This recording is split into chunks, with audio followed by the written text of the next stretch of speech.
my name is Dave, your host. You're listening to the last podcast where the first shall be last and the last shall be first. If this is your first time listening, welcome. I hope you enjoy the show.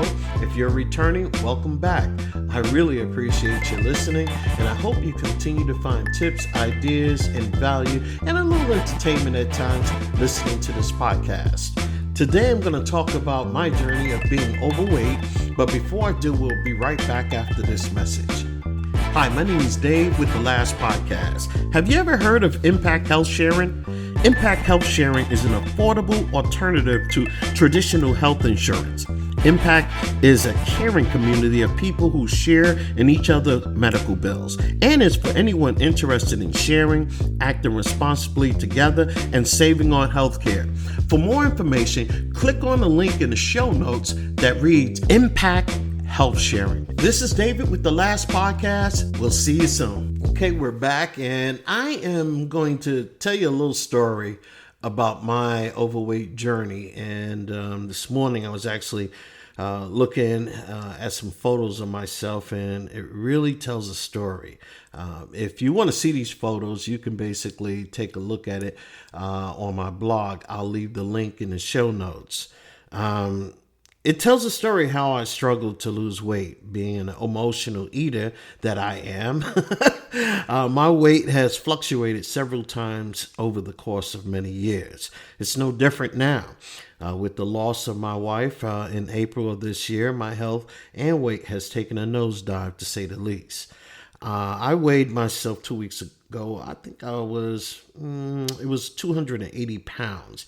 And believe me when I tell you what prompted me to weigh myself is I was feeling so sluggish, so tired, and I had no energy to do anything. And I know it was a combination of mourning, depression, and being overweight. But mostly a lot of it had to do with overweight because I couldn't even bend down to tie my own shoes. So I ballooned back up to 280 pounds, and struggling is real. That's all I can tell you about that. This morning I weighed myself at 275 pounds, and I could feel the difference. I know it's only 5 pounds, so don't go crazy there. I know it's 5 pounds, but believe me when I tell you, when you're seriously overweight and you lose 5 pounds, depending on what that 5 pounds can do for you, whether it's breathing, whether it's a mobility issue, it matters that you lost it. So for me, it was all about breathing. I breathe a whole lot easier when I am at a lighter weight than if I was at a heavier weight. I know it's for me, it's basically the key to keep on working at it, to never give up, to never give in, no matter how hard I try. But I wanted to talk to you today about my journey, because my journey is a journey that so many people face.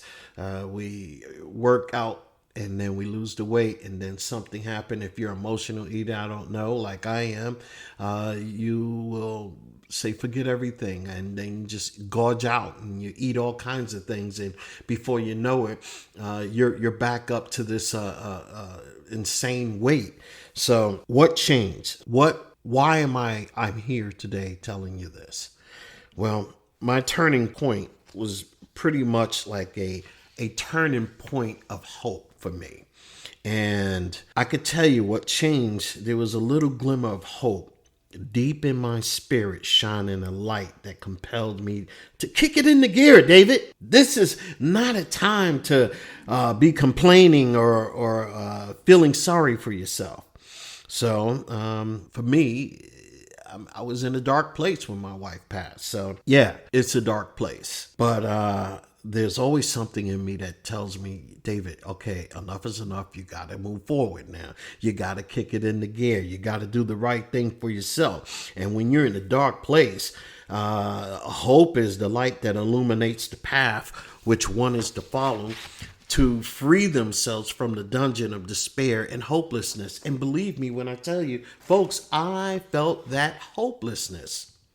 Feeling hopelessness is a dark feeling, and it feels as though you have no other choice but to stay there until you can no longer exist. However, Darkness, and I believe I said this in another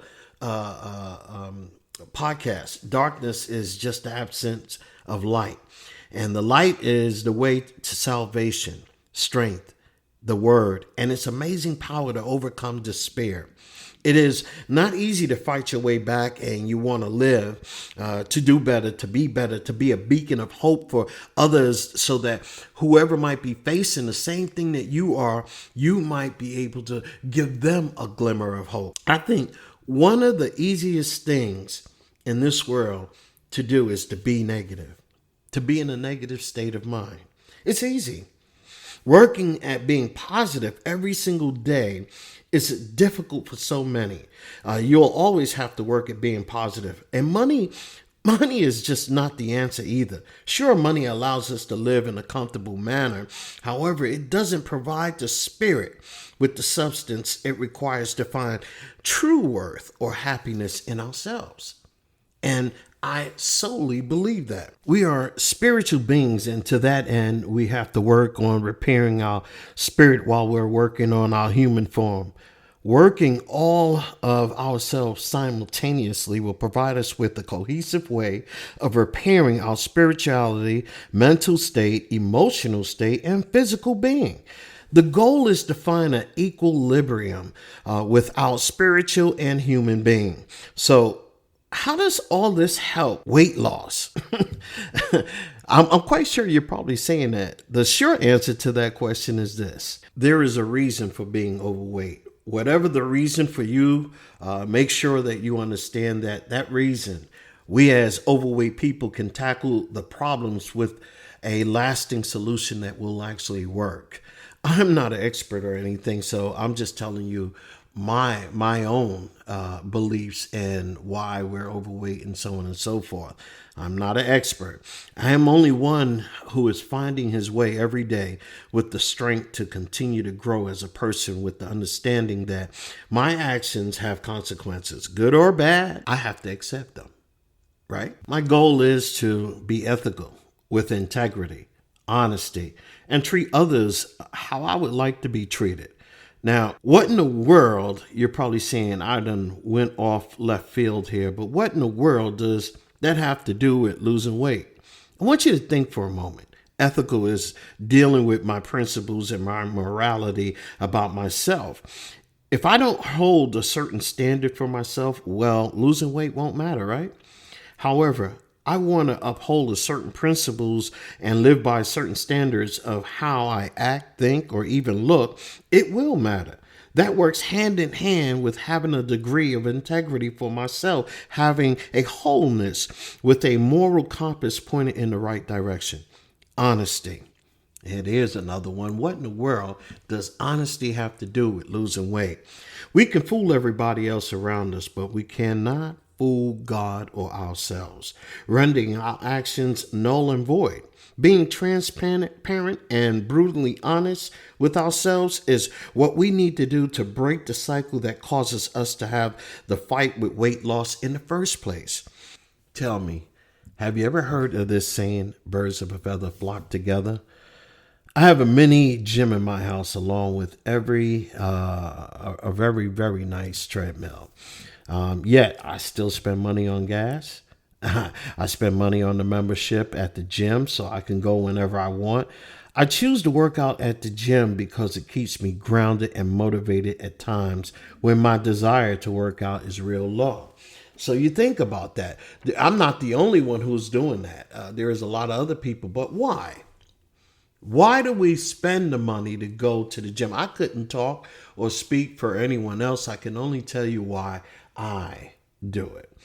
I get to watch the people who are obese beyond anything I've experienced put in the painful workouts because they want to win the battle that put them in a state of obesity. I watch the sweat fall from their brows and the pain in the stroll toward another machine. In the end, I'm thinking, if they can do it, so can I. That's one of the reasons why I go to the gym. I go to the gym to watch others fight for their life to lose that weight. And I know if they can do it, if they can be here every day or 3-4 times a week out of 3-4 times a day out of a week, I know I can too. That struggle is real, my friends. And if you ever been overweight and you've ever been to the point where you're fighting for your life, it's a real deal for you. But I do want to state this. That's all going to work out. And you know what? That's only 5% of losing the battle. The battle is within your mind. It's what you do outside the gym that counts the most. Your diet. And I wouldn't say a diet because diets don't work in my own opinion. I think it's the way we eat, our way of living. It's our healthy attitudes toward food. Yes, I think it's all those things. You have to change the way that we eat. And I believe that the way we eat will dictate how we look. So, garbage in, garbage out. And same thing with your mind. What you read, if you fill your mind with a bunch of garbage, you're going to receive a bunch of garbage. But if you fill your mind with something that's positive, something that's helpful, I believe that you have a long way to go, and you'll be able to do some positive things within life. But that's just my own opinion. I gave you my short story. But if you want to read my story and see the pictures on the blog, I'll leave the link in the show notes so you can look at the pictures and you can read the blog that I've created. It's pretty much what I was explaining here on the podcast. Again, my name is Dave, and you're listening to the last podcast.